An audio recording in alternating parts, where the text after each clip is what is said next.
नमस्कार मंडळी, स्वागत आहे तुम्हा सर्वांचं पुन्हा एका छानशा व्हिडिओमध्ये।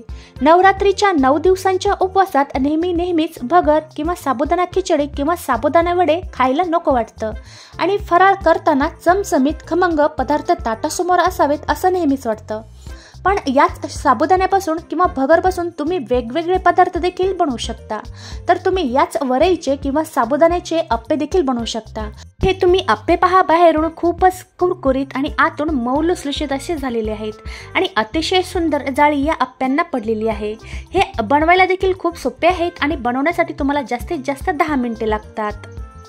येणाऱ्या नवरात्रीत तुम्ही ही रेसिपी नक्कीच ट्राय करून पहा, तुम्हाला नक्कीच आवडेल। तर चला लगेचच रेसिपीला सुरुवात करूया।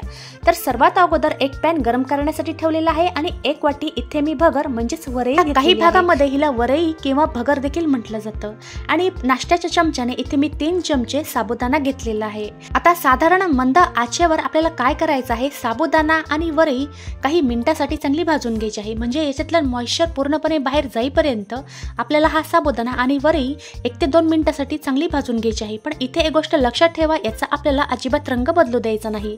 रंग न बदलता थोडेसे क्रिस्पी होईपर्यंत हे असे भाजून घ्यायचे आहेत। आता साधारण 2 ते 3 मिनिटांपर्यंत हा साबुदाणा आणि वरई मंद आचेवर मी चांगले भाजून घेतलेले आहेत। आता याच्यातलं मॉइश्चर पूर्णपणे कमी झाल्यानंतर आपल्याला हे एका प्लेटमध्ये गार होण्यासाठी ठेवून द्यायचे आहेत। आता आपण हे झटपट म्हणजेच इन्स्टंट अप्पे बनवतोय, त्याच्यासाठी आपण हा साबुदाणा आणि वरई मस्तपैकी अशी भाजून घेतलेली आहे। आता तुम्हाला पाहिजे तर तुम्ही याला रात्रभर देखील पाण्यामध्ये भिजत ठेवू शकता। आता वरई आणि साबुदाणा आपल्याला गार होण्यासाठी ठेवून द्यायचा आहे आणि गार झाल्यानंतर आपल्याला याची बारीक अशी पावडर तयार करून घ्यायची आहे। आता तुम्ही पाहू शकता वरई आणि साबुदाणा पूर्णपणे गार झालेला आहे। आता साबुदाणा आणि वरई गार झाल्यानंतर यांना आपण मिक्सरच्या भांड्यामध्ये ट्रान्सफर करू। आता पाणी न टाकता याची आपल्याला पावडर तयार करून घ्यायची आहे।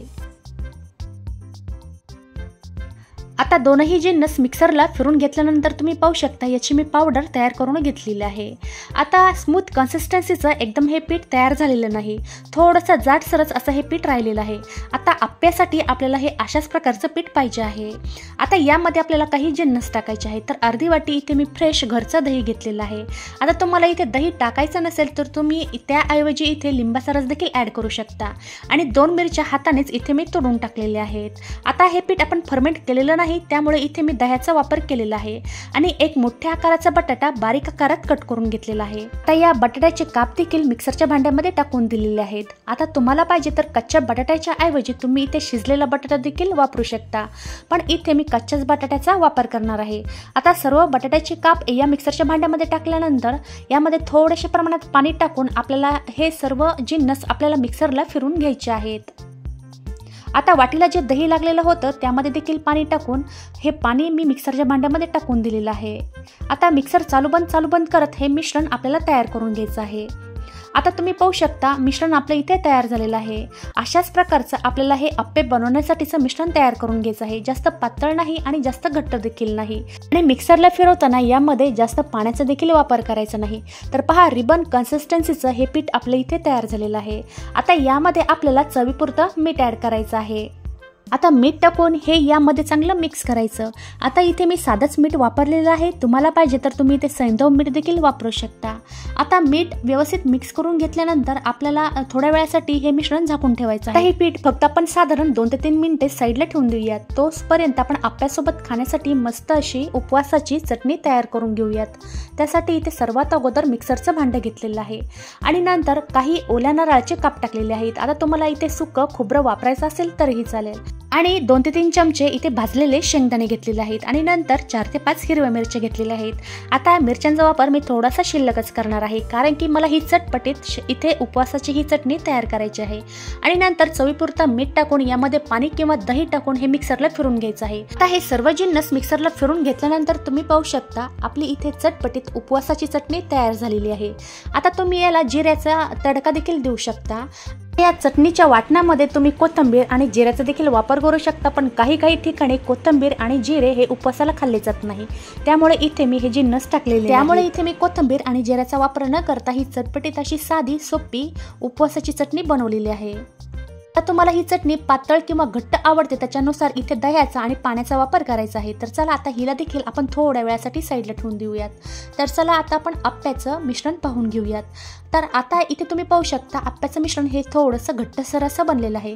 तर अशाच प्रकारचं आपल्याला हे मिश्रण इथे पाहिजे। हे झटपट आपण आप्पे बनवतोय त्यासाठी इथे मी अर्धा चमचा इनो फ्रूट सॉल्ट टाकलेला आहे आणि त्याच्यावरती अर्धा चमचा पाणी टाकून हा इनो यामध्ये एकाच दिशेने फिरवत हा इनो यामध्ये चांगला मिक्स करून घ्यायचा आहे।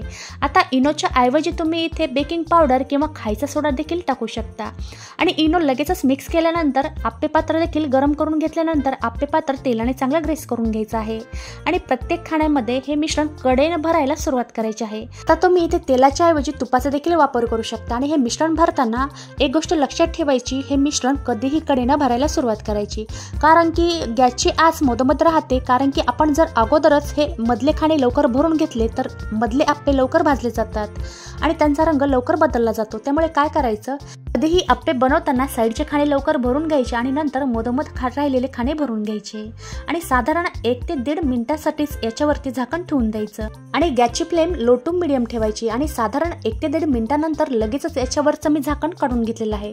तर तुम्ही पाहू शकता एकदम मस्तपैकी टम्म असे हे आप्पे आपले फुगलेले आहेत। तर अगोदरचे मधले जे आप्पे आहेत त्यांची बाजू खालीवरती करून नंतर साईडचे जे आप्पे आहेत त्यांची देखील बाजू खालीवरती करून घ्यायची आहे आणि तूप किंवा तेल सोडून हे आप्पे मस्तपैकी गोल्डन ब्राऊन रंगावर छान असे भाजून घ्यायचे। या आप्प्यांचा रंग देखील तुम्ही पाहू शकता अतिशय सुंदर असा आलेला आहे आणि बाहेरून खूपच कुरकुरीत आणि आतून खूपच मऊ लुसलुशीत असे हे आप्पे बनतात।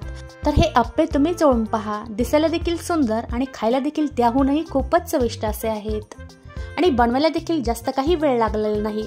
आता बाकीचं राहिलेलं मिश्रण देखील त्याच्या सारख्याच पद्धतीने आप्पे बनवून घ्यायचे आहेत आणि आप्पे पुन्हा खाण्यामध्ये भरताना अगोदर तेल किंवा तूप लावून घ्यायचं आणि नंतर साईडचे खाणे भरून घ्यायचे आणि पुन्हा खालीवर आप्पे करत मस्त गोल्डन ब्राऊन रंगावर सर्व आप्पे भाजून घ्यायचे। तर पहा इथे आपली दुसरी बॅच देखील रेडी झालेली आहे। पहा खूपच कमी वेळेमध्ये वरईपासून आणि साबुदाण्यापासून आपण हे कुरकुरीत आतून मऊ लुसलुशीत असे हे उपवासाचे आप्पे तयार केलेले आहेत। तर तुम्ही पाहू शकता अतिशय सुंदर जाळी या आप्प्यांना पडलेली आहे आणि आतून अजिबात हे कच्चे राहिलेले नाहीत। एकदम पोटभरीचा असा हा नाश्ता आहे। नेहमी साबुदाण्याची खिचडी आणि साबुदाण्याचे वडे खाऊन कंटाळा असताल तर येणाऱ्या नवरात्रीमध्ये देखील तुम्ही हे उपवासाचे आप्पे नक्कीच ट्राय करून पहा। तर रेसिपी आवडली असेल तर व्हिडिओला लाईक आणि जास्तीत जास्त शेअर करा आणि तुम्ही माझ्या चॅनलवर नवीन असाल तर सबस्क्राईब करायला विसरू नका। तर भेटूया पुन्हा एका छानशा व्हिडिओ सोबत। व्हिडिओ पाहिल्याबद्दल धन्यवाद।